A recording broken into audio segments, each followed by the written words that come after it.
Say what? Oi, koli! Oi hitsi! Katos toinen! Oi hitsi!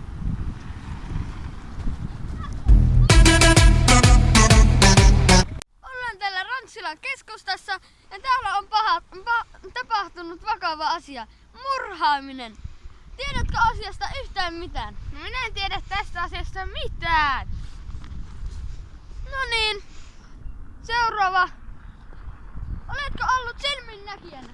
Joo! No mitä täällä tapahtuu? No tuo yksi tyyppi, tuo Matias tuli ja löi tuota puukalikalla. Miksi et puuttunut asiaan? En mä jaksanut. Sulle voi tulla pahat paikat. Äiti! Toimittaja kiusaa! No niin, tämä uutislähetys päättyykin tähän. Nähdään kello 7.